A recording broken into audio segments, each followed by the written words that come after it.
If, like us at the Veterinary Wellness Centre, you're really interested in sustainability and protecting our environment, I'm sure you've made lots of changes at home to accommodate that. However, did you know that the routine flea and worm treatment that you use on your cats and dogs can have a significant impact on the environment?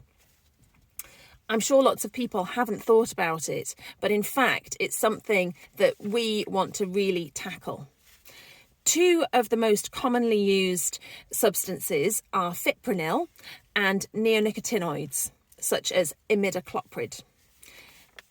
These are very commonly in our parasite regimes for our dogs and cats. Both of these substances have been banned for agricultural use because of the fact that they kill pollinators, such as bees and other important insects. Now, they target invertebrates, so that's mostly insects. There was a study done of English rivers, so not Scotland, but of English rivers, and it was horrible. They found fipronil in 98% of freshwater samples, and they found imidacloprid in 66%. And the average content of fipronil in these water samples was over 5 times the Environment Agency's upper safety limit. Now, it's very hard to tell how much the use on dogs and cats might be impacting this, but it is something we should really pay attention to. How might we be contaminating the environment from our dogs and cats? Well, there's lots of different ways, and some of them are not what you might necessarily think of.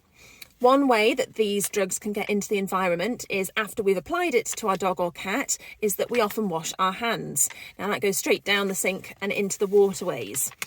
Now, when these drugs are in the waterways, like from this study, then they affect the insects in there, which then affects the fish life and the whole environmental chain. So it really affects the whole ecosystem. It's not just insects that we're worried about, obviously.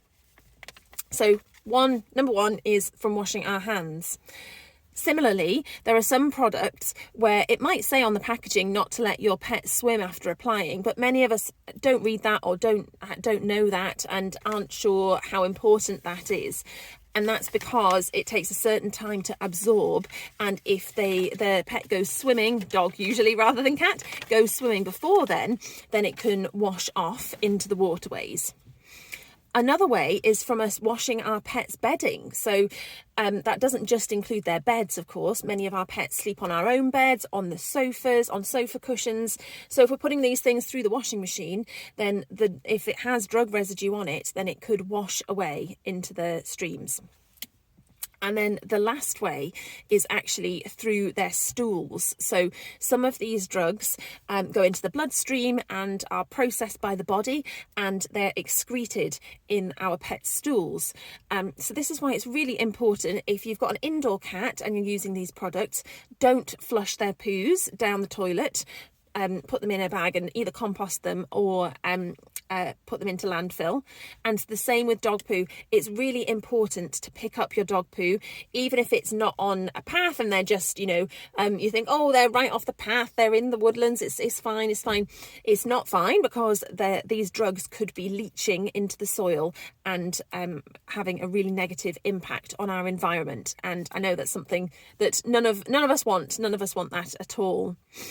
When we've been choosing these products at the Veterinary Wellness Centre, we not only have been looking at this, so how they're processed by the body and what is excreted, and actually is it less likely to be damaging. We've been looking at volumes that are applied to the pet, so the lower volume, the slightly less chance of contamination. And we've also been looking at how these drugs are produced. That's another big environmental impact. We've got to make sure that the companies producing these drugs have got good sustainability policies, and that they're producing them in a way that isn't damaging our environment. There are so many products available, all of varying efficacy, different ways of giving them, so different ease for you and for me to be able to give these products, and different drugs and different effects and different methods of production. So it's been a really complicated job for us to choose the very best parasite treatments, and for us to give them as an option for you. We will also be very much talking to you about your individual pet's risk and only giving these products if we think that they're really needed. So I hope that was some useful information for you. Let me know what you think.